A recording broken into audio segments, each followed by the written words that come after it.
Good afternoon, everybody.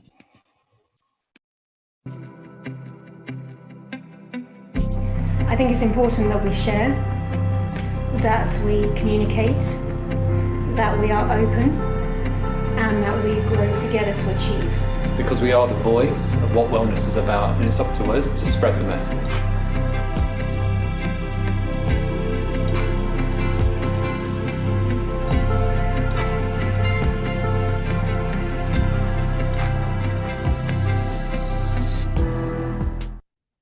Good afternoon again, everybody. Welcome for our last, but by certainly not least session. The last 3 days, we've had 70 speakers, thousands of you joining us online on our Instagram and various social, Facebook, YouTube channels, and many of you joining us on Zoom. And I would say very briefly, if you are on the social channels, you can register and get in and join the chat at no cost by going to professionalbeauty.co.uk and following the links. Our mission these last few days has really been trying to provide inspiration, but even more so practical advice for the spa and wellness community, and I hope you'll agree we've achieved that. Very proud to introduce you to our co-host, Jean-Guy de Gabriac, and the World Wellness Weekend. And Jean-Guy, this is very much your session, and he's introducing and running the session on making the spa and wellness industry relevant with United Nations 17 SDGs. Jean-Guy de Gabriac, over to you. Thank you so very much, Mark. And I cannot express how grateful I am, and I believe, speaking on behalf of the profession and all the panelists that I've joined, how grateful we are to you for putting up this event, for your teams in UK, South Africa, GCC, India, and as you would say, in no particular order, but definitely an amazing team effort to bring this conference online, and especially with the support of two platinum sponsors, Biologique Recherche and Lemmy, whose support has made it available for free to all. You said it, Mark, and very well so. This past 3 days have been full of answers. No one knows what the future is going to bring. All we can do is not brace for impact, because we're in there all together in the same boat at the same time. But what we can do is plan the seeds of what we can do. Change is coming, change has come, and we need to adapt, we need to pivot, and we need to write scenarios of how we could evolve. This session is definitely about how we can build a new system, a new healthcare system, really not a sick care system, but a healthcare system in the views of the 17 Sustainable Development Goals. It's also a panel where we'll go into the why, the purpose, the meaning of why we chose this industry in hospitality, spa, salons, fitness, hot springs, wellness-related industries, yoga, fitness. There are so many thousands of you joining. Because we are caregivers, we want to enhance lives, those of our guests, those of our associates, and ours. And so far, before this pandemic came about, and before the pandemic was all the media talked about for weeks and months, giving us scary statistics, we're also going to take a look at the NCDs, the non-communicable diseases that are cancer, respiratory, heart diseases, strokes, diabetes, that we, as an industry, can be the second wave of responders, making this world a better world and a well world. To dig deep into the session, I would like to present to you Roland Schatz, founder of the United Nations Global Sustainability Index Institute Foundation, whom I had the pleasure of meeting on several occasions in different events that he organized, and especially in Davos twice during the World Economic Forum. Gareth Presh is also joining us from Ireland, founder of the World Health Innovation Summit, expert in SDG 3, Sustainable Development Goals, with the United Nations Global Sustainability Index Institute Foundation, but also the vice chair of the initiative that I'm chairing for the Global Wellness Institute, supporting the UN 17 SDGs. And live from Australia, ladies and gentlemen. It's very late there, but she's there with us. Manuela Boyle, who was a fantastic speaker a few years ago at one of the World Spine Wellness Conventions in Dubai. Manuela is a public health certified practitioner in functional medicine. She's a published author, an international speaker, and an expert advisor of the World Health Innovation Summit and also the SDG 3. And I'm Jean-Guy de Gabriac. I'll be moderating, as Mark said, and I'm the founder of the World Wellness Weekend. So we're going to touch on many topics today. We're going to talk about facts versus fear, and we're going to talk about how we can all together be active, especially in the views of the Sustainable Development Goals. Roland, before we kick it off, I would really appreciate if you could explain to us what happened in 2015 when 193 heads of states decided to take a vote and voted unanimously on the framework that are the 17 SDGs. And then 1 year later, when they reconvened and said, so what have we achieved? And they looked at each other in the eyes and said, whoops, did we forget something? What actually are we doing? And this is when you came along, and this is when you created the UNGSII. Roland? Well, nothing happens from one day to the other. So when they all got together, it was because Kofi Annan had started 15 years before what he called the Millennium Development Goals. And as we all know, an entity which has a lot of members cannot force anything on the members, because the members decide what they do and what they don't do. So when Kofi Annan started these 15 Millennium Development Goals, he used a very careful language. Let's reduce poverty. Let's improve the lives for children. Let's get better on health. But it wasn't very precise. But even with this language, what he achieved already within 7-8 years down the road, now in 2008, he managed that when his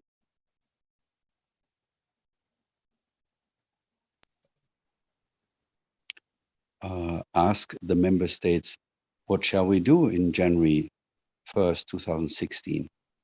Do we want to continue with goals? Do we want to continue with ambitious targets, or shall we just drop it?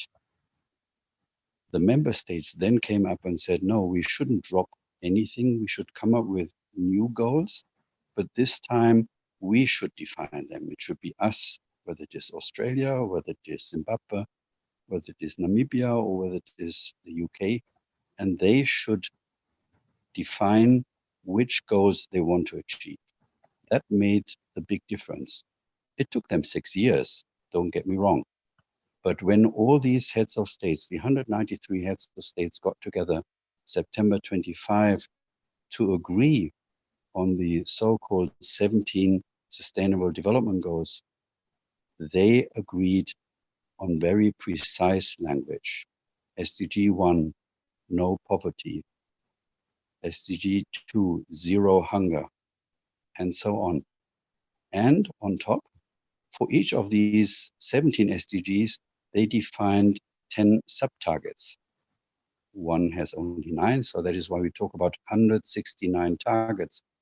And knowing that these 193 heads of states agreed to this new compass to the world empowers you, Jean-Guy, as well as Gareth, as well as Manuela and myself and all the others, that we can contribute to reach these goals by December 2030. That's the promise. Nothing more, but nothing less. Thank you. Why would it be? I mean, it was super important back then. Why is it even essential now? And how far are we from achieving these goals? 10 years away from the 2030 deadline. Well, we look back to a 4 years starting period. And while not everybody is aware of it, what happened was that every year in July, all member states take 2 weeks to present progress on a free will base. It was not forced on them. This pressure started with this year. As of January 2020, it's no longer just, do we want to share progress?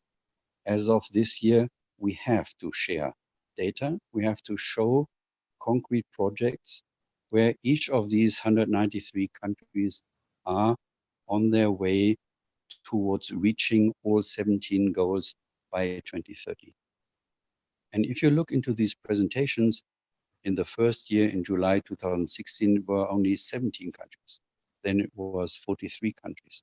Last year, I think it was beyond 80 countries who shared progress with each other.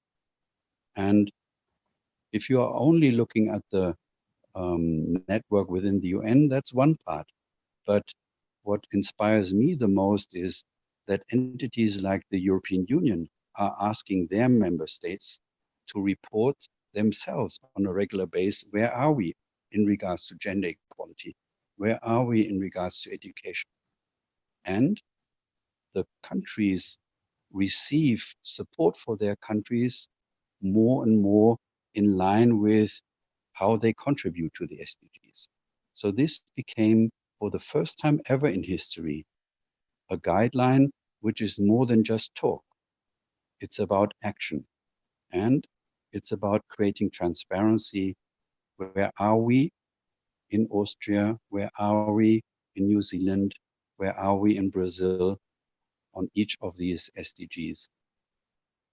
That makes the difference. Absolutely. And before I pass on the mic to Gareth, big contribution also the two of you have been making in the past few weeks, when the world was in lockdown, when there was radical uncertainty, when governments were saying something and then the opposite a few days later, creating maximum confusion. You were making a very significant contribution with Corona Perspectives, joining the task force that has been initiated by Pope Francis and led with Father Augusto. Could you tell us a little bit more about what you've been doing and publishing? Well, every Wednesday, we put on our website, www.ungsi.org/SDG cities. We present 4 pages, helping those who are too busy to follow everything what is happening, regarding 4 questions. Question number 1 is, what do we see? Or what do we don't see? Because the national media, the international media are not always good in providing us the full perspective of what is going on and what is lacking. The second question is, what can we judge by looking back? Because this is not the first pandemic. It's quite a number of pandemics which we have seen. And there were other crises in the past. If we mention 9/11, if we look at the financial crisis after the Lehman collapse in 2006, the world has experienced several challenges. And for us, it was important that we don't look into April 2020, May 2020, without knowing that there was already wisdom years ago and there was ignorance years ago. And by making this transparent, it might help us to move on faster to those things which are necessary. The third page is focusing simply on the question, what can I do as Roland this week? What can be done in the hospitals? And thirdly, what can we do in senior citizen homes or in assisted living homes? Because they seem to be forgotten. And then the fourth page is giving a platform and perspective for cities, because we all know that the advantage of living in a city and putting change in place in a city is that we can all check on whether people are only talking or whether they are doing. And that is why the fourth page is dedicated to progress in the cities around the world. Thank you, Roland. I just placed on the chat box the link to ungisii.org/SDGcities, and I will share it also on on the Facebook page of World Wellness Weekend for those.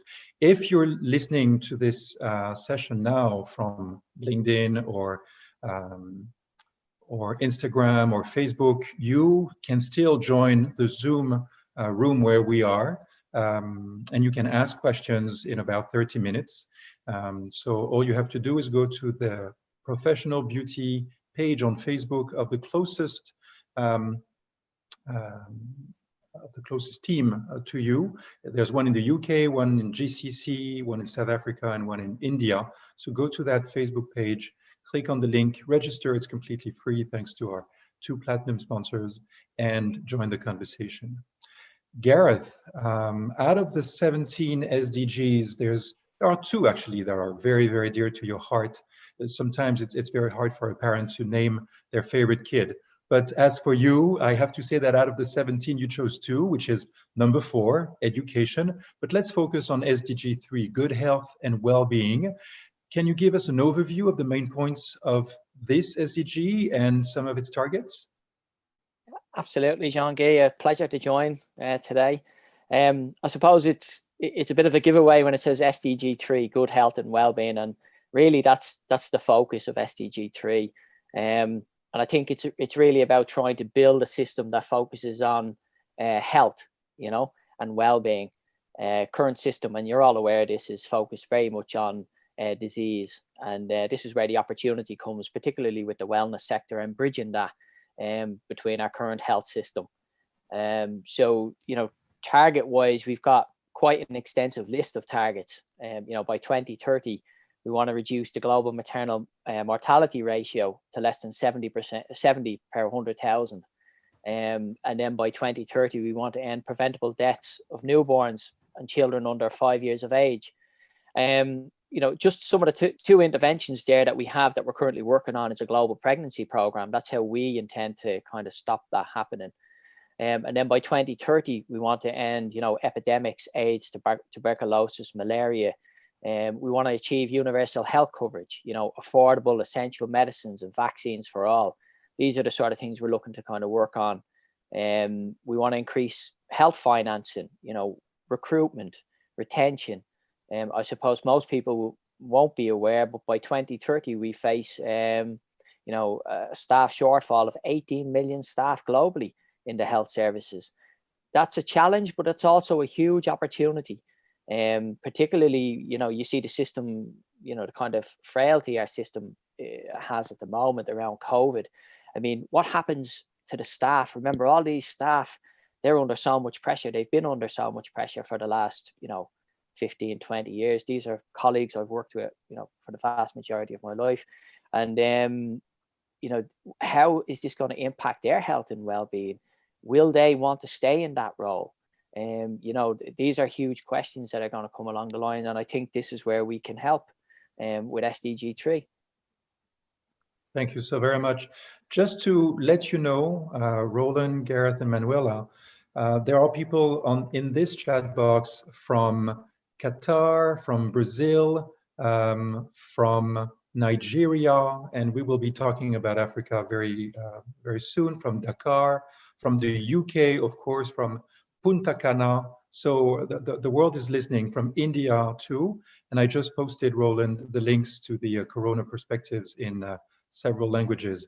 But I forgot to mention a country. Australia is in the house. Manuela, you're there with us, and thank you so very much. I remember when you spoke in Dubai a few years ago, you literally changed the energy in the room, because you are giving your life. You're dedicated, like most practitioners that are in our industry, to helping people in dire situations, whether they're facing illnesses or they want to still reach optimal health because they've had issues in the past. So the media has been saturated with COVID-19 for those past weeks. It's the only thing people have talked about.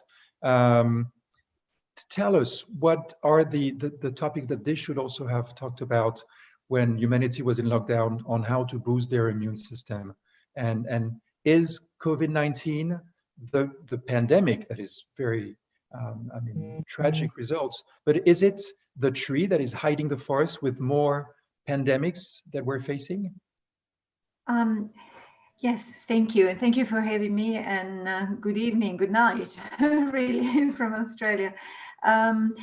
Yes, you're absolutely right. It's just COVID is, of course, it's such a distressing and shocking and overwhelming issue at the moment, which of course it is, well and truly pandemic. There are of course lots of facts versus fear, like you mentioned earlier on, but the reality of the situation is there are many more people continuing on with their lives who likely have not been affected by the coronavirus, but nevertheless they continue on with trying to stay well. Perhaps I have a lot to do with cancer patients, for example, with cancer survivors, people who are going through cancer treatments, and life has not really very much changed for them, other than of course feeling more in fear than ever before, because of course they are vulnerable people. But same thing applies to the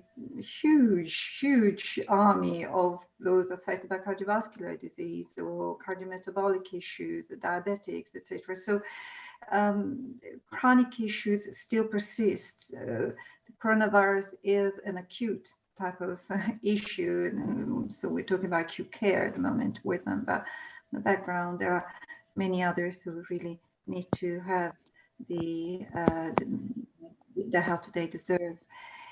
It's interesting how now we're thinking about, in fact, the WHO just today, that's what we heard here in Australia anyway, talking about the fact that there is a possibility that the coronavirus will become, could be in fact be referred to more like in a chronic issue rather than an acute disease once the curve somewhat flattens. So yeah, and that's exactly right what Gareth mentioned before, that we have a healthcare system that needs to be perhaps reconsidered in ways that it can support all of those who need to have some help. So yeah, it was interesting times. I have some figures about what it's happening in the world. For example, these are figures from the WHO once again. And by this year, for example, the 71% of death that due to ischemic heart disease, so cardiovascular disease, for example, and this was before we were talking about the coronavirus. This is regardless of the COVID. So 75% of death due to stroke, 70% of death due to diabetes. And these are not just figures applying to developing world, but countries rather, but also to more affluent countries. So yes, there is a significant need for healthcare services to support people with chronic issues. Indeed, sure. Because World Health Organization is roughly, not roughly, but their estimation is that every year 30+ million people are dying prematurely because of what could be referred as poor lifestyle choices, because of those non-communicable diseases. These are generated mainly by stress or poor nutrition, but it's not something they catch. It's coming from within and developing in their system. This is something also we should be really focusing on as the doctors are, and social distancing or physical distancing is flattening the curve. This is what hospitals are going to be facing next. This is the next wave of people who are staying at home, not afraid of going to the hospital, afraid of catching either COVID-19 or any of those diseases that can be caught sometimes in hospitals. How are healthcare providers bracing for this second wave of people coming with NCDs? Right, that's a very good question. So, of course, worldwide, there is now what's known as telehealth. So healthcare services are basically relying upon Skype or Zoom or teleconferencing with their patients. But you're right, it is really starting from within. And when you alluded earlier on about improving the immune system, increasing resilience, both physical and mental, that's absolutely critical in order to then really somewhat look at some sort of solution. So really what we need to think of is to think about a type of healthcare that is not disease-centered really, but it's aiming at being person-centered and giving the opportunities and the tools to each person to be able to actually improve their own outcome. And this is what functional medicine comes in quite strongly. It's a different medicine. Perhaps it is thought of as the medicine of the future, but I think it is the medicine of the present time, really. Things are changing. So making it simple, starting with improving the immune system, starting with the change of lifestyle. Now we can talk about lifestyle medicine in a way, and increasing resilience, psychological, mental resilience, and that codependency with healthcare centers will not be sustainable long term. So it is important to have a good cooperation, an equal cooperation between patient and a healthcare provider. Thank you, Manuela. What I love with this conversation on Zoom is that there's a conversation that people can follow through social media, listening to what you say, and the people who are joining on this Zoom session can also follow information that are added in the chat box. And I'm going to pass the mic to Gareth, who just corrected me. It's not 30 million people who may die prematurely because of NCDs. It could be 50 million, Gareth, by 2030? Yeah, that's the estimate, Sean-Guy. Just to give some context as well, like when you look at the opportunity here, you know, the global healthcare economy is worth $8 trillion. You know, by 2030, as I mentioned, it will need 80 million staff. The projections are around 18 million short. And then when we look at the wellness sector, which is actually growth area, like, so I think in 2-3 years ago, it was around 4 trillion. It's now over 5 trillion. So it's definitely the area that is growing. This is where we need to bridge the gap, you know, bridge between the current health system and the wellness sector. This is where the opportunity is. You know, so I think there's a lot of work. We obviously want to try and shift and focus towards prevention because we want to try and flatten the curve permanently. That's probably what COVID gives us, is that opportunity to do that. You know, I'm fortunate enough to work with Manuela, and as she mentioned, you know, there's other experts out there that we're working with. We're trying to bridge that gap. And then if you look at the, you know, emerging nations like Africa, South, you know, and South America and other areas, you know, there's knowledge transfer that they can learn from the mistakes we've made. And that's part of the Corona perspective as well, is to give, you know, facts and evidence-based information. Thank you so very much. Roland, you are back live. We had a technical issue with your video. It is fixed. We can see you, and we can see behind you the book that you have published. I believe it is the 3rd edition of SDG Cities, and that was perfect cue. My next question. Which cities are emerging as the lighthouses that could inspire the 9,000 others around the world through the SDG Cities program that you're leading? Well, I think there's no such thing like this one city.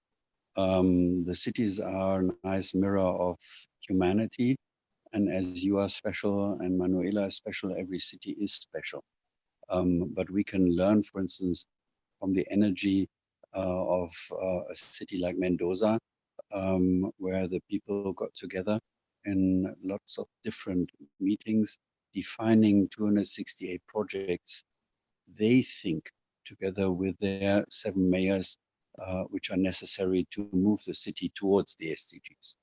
Then you have a city like Iași and Brasov in Romania, where you have experts in different areas around health and education, who are not waiting until others give them guidance, but where they empower their communities to move on and define concrete goals, like now helping restaurants, helping hotels helping hospitals get back to normal by providing sort of tent tunnels, so people can walk through a tent where they walk through a fog, which is basically like a little rain, if you want. But all what rains is a combination from water and salt, and it helps to kill any virus, whether it is corona or whether it is Ebola or any other virus. And all what it takes is then that once you enter the building, you wear a face mask to ensure that in case you are sick, by coughing, you are not spreading your virus. But everybody in the building, whether it is a school, a hospital, a restaurant, they have already cleaned the building by fogging with mobile foggers the building to ensure that there is no risk entering a school or a hospital, because that is what hurts me the most when I look into different cities or countries, that people lost trust to go to the doctors, to go to the hospitals when they need them, no matter whether they are infected by corona or COVID-19, or whether they are facing another emergency like a heart attack or something else. They feel insecure to go to these places because they think they can catch corona. And that is something what has to be changed immediately. And I'm grateful to learn from Romania that they are working towards a solution for this. Thank you. You mentioned Romania. Let's have a little update on who's in the room. Mendoza is in the house. Croatia, Cancun, Italy, Pearl in South Africa. So countries and cities are joining. Speaking of which, Roland, I just shared in the chat box the link to the PDF of the SDG Cities book, the third edition you have right behind you. Can you lead us into better understanding the framework that you're proposing? Implement, adjust, empower. Well, as we discussed earlier on, it had been 193 heads of states who decided that they want these 17 Sustainable Development Goals to be their compass. But with all these big goals, it is important and useful to see and create little lighthouses, front runners, from which the others can learn. So we came up with this concept, with this platform of inviting 25 cities, the mayors as well as the citizens in these cities, in 5 different categories to implement the 17 SDGs already as front runners until December 2025. What are these 5 categories? We said we need to start with university cities, because without academia, without all these amazing scholars around the world and research which is existing, we won't be able, whether talking about reducing poverty or putting poverty to zero, whether this is just a dream or whether this can become a reality, we need facts, figures, and good research behind it. So that is why we invited 5 university cities to walk the path with us. Then we have 5 cities with citizens around 500,000 inhabitants, 5 cities with 1 to 5 million inhabitants, then 5 mega cities like Mexico City or Tokyo, and then 5 cities where the UN itself has offices like Vienna or Santiago de Chile, because the UN, as any other entity, needs to walk the talk themselves. And as you know, the concept is called 25 plus 5.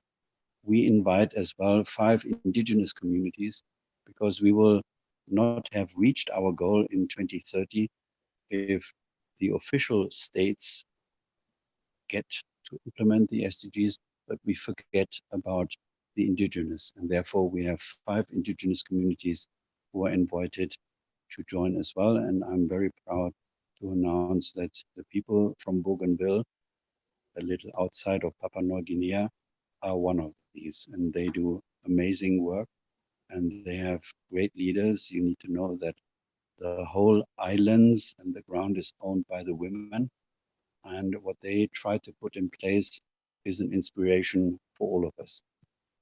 Wonderful, wonderful. Quick question before we move on to Gareth. What would you say are the benefits to become an SDG city, to apply? There are PhDs that are going to be helping them achieve those. Can you dig a little deeper into that? Well, imagine if you would have a side of your city plate, Paris, on this city plate, a logo, and this logo would be UNICEF. Wouldn't the whole world immediately understand this whole city, the moment I enter into this town, is caring about children?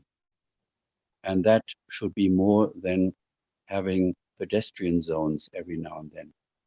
Everybody would immediately understand Paris being allowed to use the UNICEF logo would be child-friendly in regards to childcare, would be child-friendly in regards to multiple education systems, etc., etc. Now let's talk about these days. Could you imagine one city being allowed to use the logo WHO or WIS, which would immediately let the people know our doctors, our hospitals, our wellness, our spas are all focused on improving our immune system and not just reducing health to the question on, is here somebody who can help me when I get sick? So you understand the concept. The idea is that people, when they enter a city, that they know our people in this city, our schools, our hospitals, the doctors, everybody cares about certain aspects around these 17 SDGs.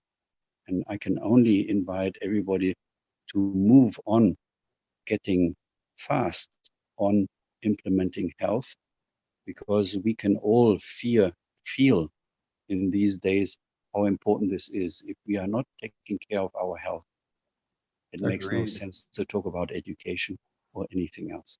Agreed. It's very powerful leverage. And what I appreciate even more, and this is why we've been discussing for the past 2 years, and I'm so happy the three of you are part of this session. It's not just about the conversation. It's not just about the templates. It's not just about the audits that can go on and on and on. It's about implementing. It's about empowering. Gareth, can you give us a few examples of the projects currently underway, and let's say, for instance, in Europe and Africa? Sure. Yeah, we've quite an extensive project pipeline at the moment. As Roland mentioned, Romania, which is kind of out of the traps. So we're looking at, advanced manufacturing plants for future development of AMR vaccines, and we're looking at wellness centers. We're looking at polyclinics. We're looking at pregnancy wellbeing programs. We've got children's programs, WIS Kids, which looks at emotional well-being. We've got WIS at work, which is stress management in the workplace. WIS Seniors, which looks at falls prevention, quality of life and loneliness, but also wisdom and knowledge transfer, because our elderly community, they have so much to give. Even at this time where they're suffering, probably the most. I'd just like to highlight that I think, we myself and Roland have been working on the Corona perspective, and we, have been, we should have moved quickly, to protect elderly people, the most vulnerable in our society. That's our job. That's part of what we need to do. We also have, WIS Green, which is energy, waste and water. You've got WIS Tech, which is enabling technology. And these are the projects that we're focused on. I mean, we currently have a pipeline with UNGSII of over 400 projects. Very exciting time, because it gives us the opportunity, as Roland says, to move cities and move communities forward at actionable, to get things done, so, and we're focused on, supporting existing health services. We're focusing on, creating new and meaningful jobs. I mean, that's one of the most important things to do, is to have a purpose in life. Health and well-being is a huge area. It's a huge opportunity. The pillars that I mentioned, each one of those pillars, you can scale. That's the beauty. It's like a framework. It's also we have a methodology. We've prototyped this in the UK, where we know a pound invested gives 36 back in societal impact. So, all we need now is to be able to coach and mentor. If there's projects out there that are, have impact, we can work with them. We can try and join the dots to investment opportunities.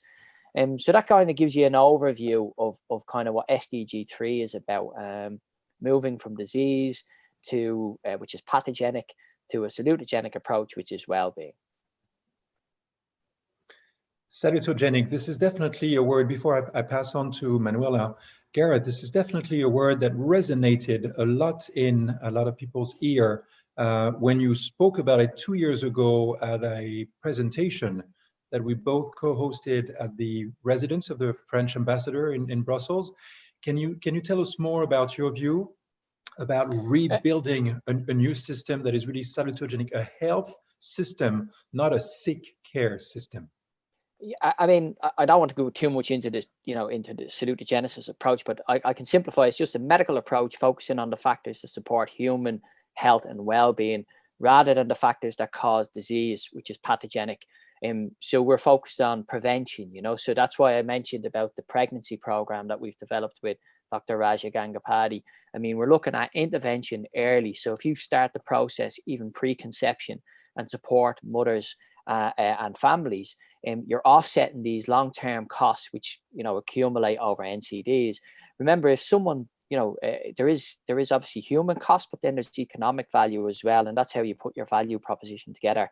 We have a lot of mental health and well-being aspects to this as well, but that's kind of a summary of it. Thank you, Manuela. And by the way, Gareth, when you mentioned Romania, let me tell you that we have 2 people from Romania in the chat room, and Manuela, we have someone from the Gold Coast in Australia listening to you. Maybe it's a member of your family. I don't know. Did you tell anyone you were going to be on Facebook today? Yes, can you, as an expert advisor of WIS and the SDGs, what specifically, because I really want to get into the nitty-gritty of this. It's not just conversation. It's not just writing books and attending lectures. What are the best practices that you have seen implemented for SDG 3 in the world so far? Okay, so let me say that it's not just me, and certainly there's a large group of experts here that of course. not here tonight, but of course we all work together with Gareth and Roland, obviously. The point is really, it's like Gareth mentioned before, is absolutely right. I mean, we have to move from a disease-centered type of healthcare into a person-centered type of healthcare. So if we go down to the nitty-gritty, what that means is number one, really to improve health literacy. Health literacy goes a little bit quite beyond the capacity to read and write, but it is really the ability, the capacity of people to really self-manage, to make choices, to really embrace well-being. From a point of view of empowerment and education. So that's really important. So we have to move, really, there are no other choices but to move from a point of codependency, in a sense, from a healthcare system which are not able to support millions and millions of people with chronic issues, onto really a much more engaged and empowering and again, improving that health literacy and engagement. In a way, there are many attempts have been done, I don't know, maybe thousands of studies, pilot studies, questionnaires gone into, again, referring to many PhDs, whereby really asking people, so what is it, what do you need, what do you want, what's the problem between, in healthcare centers, for example, why is it, are you satisfied with the type of care that you receive, or etc. And so this has been already, this is a preliminary work that's already been done in several countries. There is a fundamental wish and need from everyone in the world to feel better, to get better, to live in wellness. And spine wellness centers around the world, of course, are, I suppose, the examples really on how to feel good and how to be well. But what if we could, for example, have that on a daily basis at home, even making sure that there is a connection between the person and the planet, understanding that health and planetary health go, hand in hand, that resilience and spirituality is so incredibly important, really. So we're putting all the pieces together. A person is not just a disease. A person is a person, and as such, is complex. However, a person has the ability also to, again, to engage into wellness and self-management. It's just difficult for some to understand how to, and that's why, that's what we want to do. That's what we do, and that's what Gareth and Roland, of course, much more than anybody else, have been doing for so long, to bring that message. Yeah. One scary number that you brought as we were preparing this session is that in 2010, 86% of all healthcare spending was for people with one or more chronic medical conditions. It's crazy, the money that's been spent. I believe you have a few more numbers to share about that, and then we'll pass on the mic to Roland, because I have a question about the SDG card as a great example on how we can contribute with top dollars and not the whatever you have left at the end of the month. So any other numbers about how much is spent by person and how much the gross domestic product is invested in healthcare or sick care? Well, I have here some, those are data really, they go back, 2010 in United States at the time. I'm sorry, 2014. Mm-hmm. And the expenditures at the time in the United States was at $3 trillion.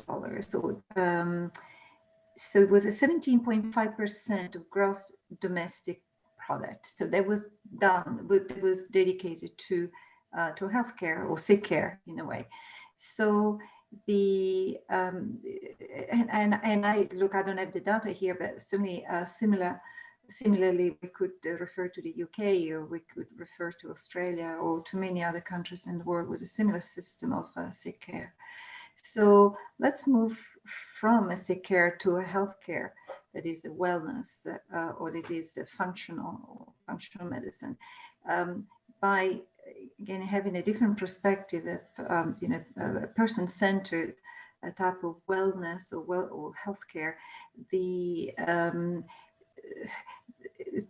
savings would be extreme. It would be fantastic, because once again there is a cooperation in wellness. Like, just for example, people who are affected by diabetes type 2, who really have to have just of course they have to be embracing a different lifestyle. Why don't they do that? Why are we failing with that? Why are not engaging into doing that? And why still healthcare services are spending trillions of dollars in trying to change patterns? Well, it's because it is, once again, it is a disease care model, is not a wellness care model, and people are not engaged or empowered to take matters in their hand and to really have fun with that, because a wellness care model is a lot of fun. It's great, it's optimistic, it's wonderful, and it's enduring. So if we move in that perspective, I think we're going to do very well, also from the point of view of expenditures. Thank you, Manuela. Gareth, a word before I pass on the mic to Roland about this? Yeah, sure, John Gay. I think also we need to look at value creation. So when Manuela talks about trillions of dollars, and if you see the difference between the health system, it's taken as a cost.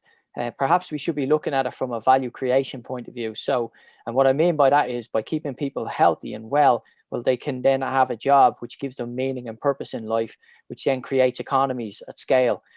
So these are the sort of things we need to start looking at. We can create great value in health and well-being. That's why you're seeing the well-being sector grow over $5 trillion. The health system is at $8 trillion.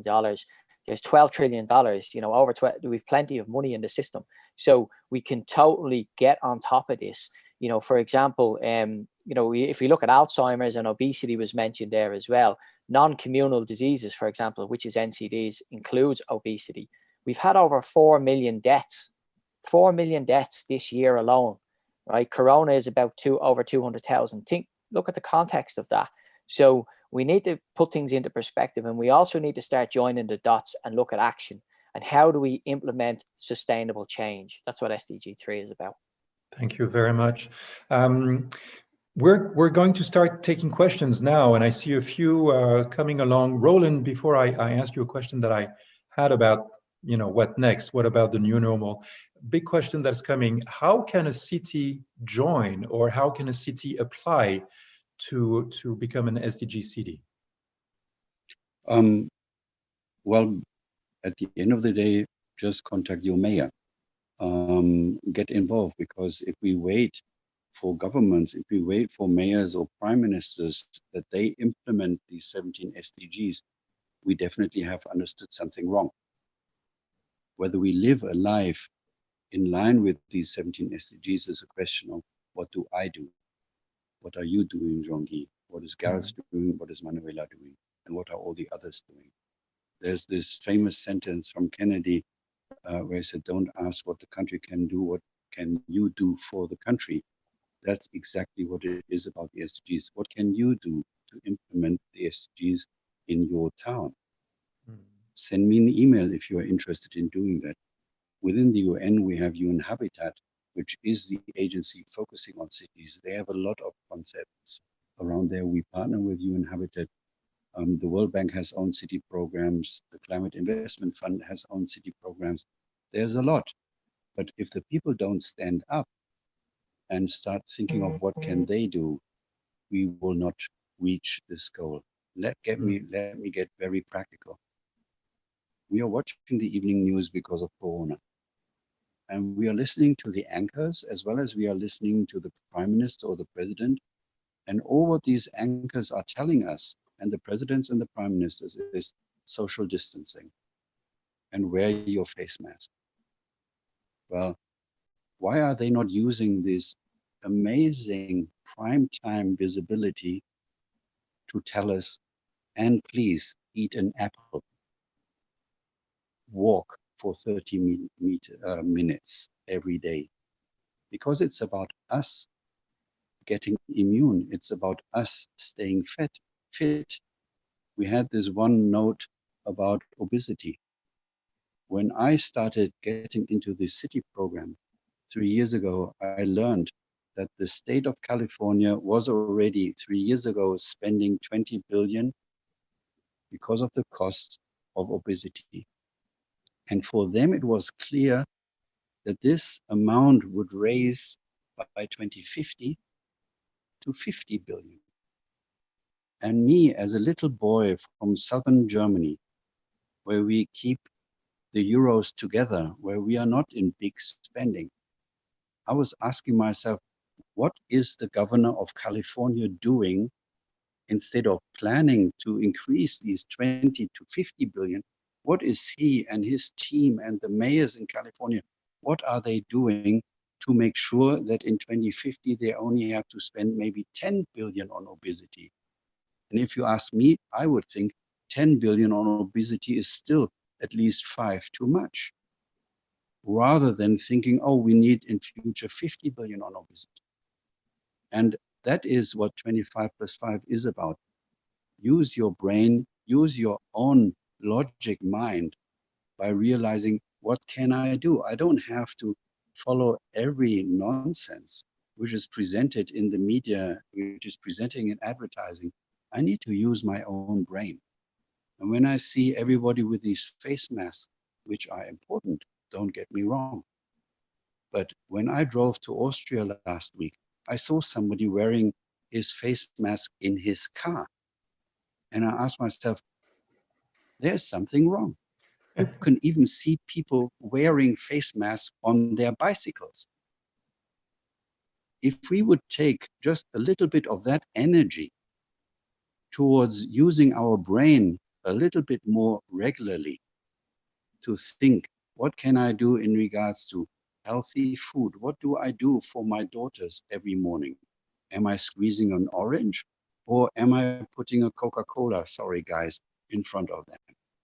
I prefer a fresh squeezed orange juice. And it's up to me what I do, and it's not up to me waiting what the leaders in my countries might do or not do.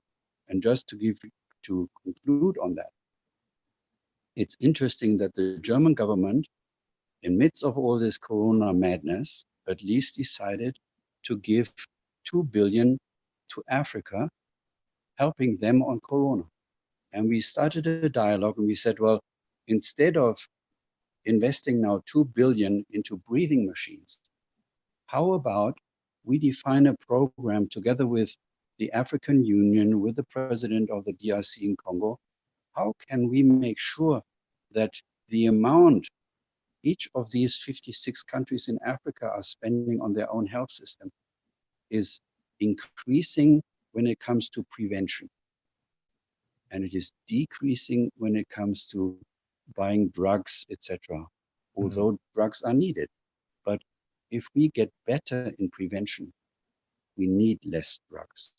If we get better in informing ourselves, we can get less misguided. Because what I can see from my professional point of view in regards to Corona, I would say at least 60 to 70% is based on ignorance. It's people not reading what was already published 1 year ago, 3 years ago, 5 years ago, 10 years ago. Can we simply stop or at least reduce repeating the mistakes which were done 1 year ago, 3 years ago, 5 years ago?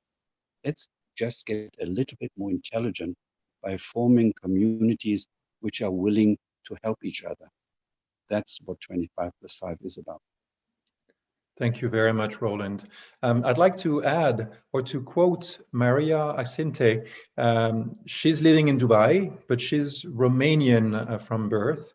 And as a developing genetic counselor, she's completely supporting what you're saying, and the fact that taking care of our lives quality and immunity, individually, we would then be contributing to the future human genome quality. That segues to you, Manuela. We're just 15 minutes away from the end of this session, last session of the 3 days of information-packed seminars. Very specifically with the spa directors, owners, managers, salons that are listening to us, what can they do? And also fitness clubs, because we had a very powerful session a few days ago about that yesterday. How can they be the second wave of responders to keep people healthy and strengthening immune systems? What would you like to say to them? Great. Okay, another very good question. Well, however the person decides which way to, whatever, this person may decide to start wellness from the exercise, or whether this person may decide to go to a spa wellness center for a detoxification. Also, it doesn't really matter what the reason why the person may come to a wellness center. The point is, it's really, really important to address person's individuality by a team effort. So looking at the person from the point of view of his or her unique biochemistry, his or her unique totality. Person is a person, is not just the exercises, not just the detoxes. So it is important that, in my opinion, that wellness and spa centers may very well embrace the concept we're talking about it before about functional medicine, but functionality, the totality of the person. So mind, body, spirit, which already is quite strong really within the wellness and the spa community. I think that would be very important. The immune system is a wonderful defense that we have. We all have an immune system. But the immune system is fragile. It's strong and fragile at the same time. If we are mentally stressed, our immune system unfortunately pays the consequences. If we have a poor diet, for example, our immune system pays the consequences. If we don't sleep, our immune system is not great. So yes, if we want to look at the immune system as regenerating, improving, supporting our immune system, the benefits are multiple, including an imprint onto our genomic phenotype. So we can become well, understanding, however, that it is within ourselves what we need. And so wellness and spas can give those instruments for this whoever comes and has these wonderful services to be able to actually improve and enduring wellness. So regenerating that immune system is important. There's many initiatives. There's a new institute in the United States that in fact is quite focused on regeneration of the immune system, again, for tackling various chronic issues. Because the thing is, the body has the ability to heal itself. It really does. We just have to give it the instruments to do that. Wellness operators from wellness centers and spas around the world have this unique opportunity to do so. I suggest really to look at the person in his or her totality, from diet to lifestyle to mind-body medicine to detoxification to and engaging them really in their own self-care. So improving, empowering people is ultimately the way in which we're going to shift this model of disease care into a person-centered care.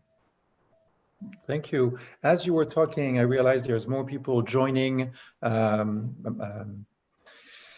Morocco is in the house, and also Rihanna. Rihanna Riego is with us, and I'm sharing an interesting article she published recently on LinkedIn, finding new ways to dance, and she's raising very important topics also. So thank you for being there, Rihanna, and thank you for being the inspiration that you've been over the years, and the link is there for people to see.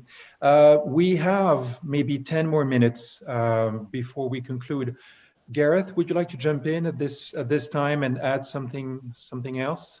Sure, yeah. I would just like to say to the wellness community, I know it's difficult at the time around the hospitality sector and with gyms and clubs and so on facing, uncertain times, but I would say, club together, collaborate, learn to work together, but also take responsibility to go out and meet your communities and begin to develop those relationships, because I think there's a huge opportunity there, because it's all about building trust, as well. And that's where the wellness sector can also bridge a gap into the community, offer that space, because the citizens need that support. Think about the intellectual capital, the knowledge that is in the gym, and then export that out into the community. If the community is benefiting, the gym will benefit as well. So try and look at, because I think what we have to try and do with the SDGs, and I've learned it with this program as well and through the platform, and Roland and colleagues are leading by example, is collaboration. How do you find a way to collaborate that everyone benefits, and go into the conversation with a very open mind, be trust, have an open, basically trust people, because that's an important part of the SDGs, and particularly, in this space. Thank you, Gareth. One thing that I would like to add to all of you listening, whether on social media or in the Zoom room, because it's a topic that has come over and over in the panels. How do we adjust? How do we adapt? How do we pivot? How do we rethink, reset, reboot our businesses when we reopen? Not if we reopen, but when it is safe to reopen, depending on where you are in the world. And a lot of operators have said that we need to add more time in the consultation room, not just for a massage or a facial or a mani or a pedi, but it is high time that estheticians, massage therapists reassess their culture in wellness about probably the 5 pillars of wellness that Wellness Weekend is advocating.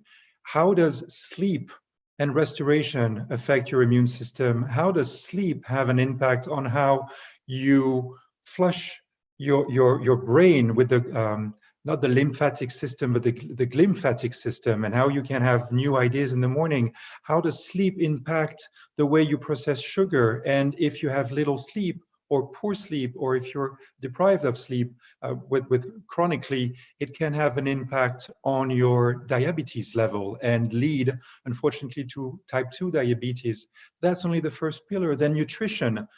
Some of estheticians and massage therapists maybe have taken the time to take more classes about becoming a nutritionist and adding this as another chord to what they can deliver to their guests.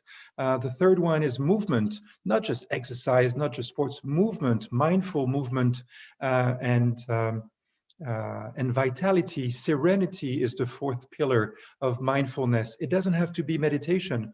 It can be meditation, but take me for an example, or not take me for an example. I'm very bad at meditation. So I'm focusing my strengths on something else that I can do, but being mindful to what you eat, what you choose, how you behave with people, this can define also how we come out of this situation. And the fifth pillar is solidarity and sense of purpose. It's a big one. So going back to what's being published right now and not looking at the statistics, as Roland is saying, but looking back to the researches, for instance, from the Global Wellness Institute, with all the initiatives and wellness evidence that Susie Ellis and Nancy Davis were talking about so eloquently yesterday afternoon. So there are things that you can definitely add to the culture, not just for your guests, but for yourselves as individuals, as people, because you sleep, you eat, you move, you should be mindful. And if you can help someone else, then please do that. So those 5 pillars are not just for the guests, but also to instill a culture of wellness within the spas, the salons, the hotels, when they reopen. And instill that culture before they reopen, so that you're fully aware that then the sessions you can have is not just about the service you provide. It's a mani-pedi. Is it just what you're going to do? Actually, a few hours earlier, there was a great session from South Africa, and I believe her name was Tanya Lopez, was saying that she's adding mindfulness into the treatment room, and before the actual massage or facial starts, there's a guided relaxation, there's a guided meditation that is taking the person into a safe place, into a place of recovery. There's so much the body can regenerate. So maybe 1 minute, last words that Roland, you would like to ask, and then Manuela, and then Gareth. Well, I think we should make sure that once the lockdowns are ending, that we stay in contact. We need to learn from these last 3 months because these events will happen again. We will see further pandemics. But what we can see right now, that no country is prepared for this. No country was prepared for this, although everybody had been alerted. Nobody can say this came by surprise. We can see no matter in which political context we are operating, we are not good enough. Our schools are not good enough. The companies are not good enough. Nobody is good enough. So let's stick together after we can meet again and draw conclusions how to get better.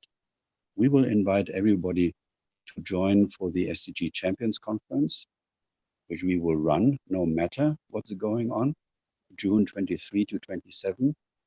Those who are allowed to enter Austria, please be with us. Those who can't enter, join via video conferencing, because we need to learn from each other, and we need, and that is what I hope we will get in future, a much stronger amount of civil disobedience. We in 2020 should be a little bit more awake and willing to question what people are telling us, what we have to do and what we can't do. My daughter was celebrating her 6th birthday during Corona, and she was not allowed to see any of her friends. This was sick. It was totally wrong to not have at least 1, 2, 3, or 4 of her friends celebrate together with her. We know it today. We actually knew it 2 months ago when her birthday was, but we were still too obedient to break the rule. And we learn now that most of these things which were discussed and declared as the right things, that now looking back, we realize they were maybe not that right. So we should find a way where we can communicate faster with all of us.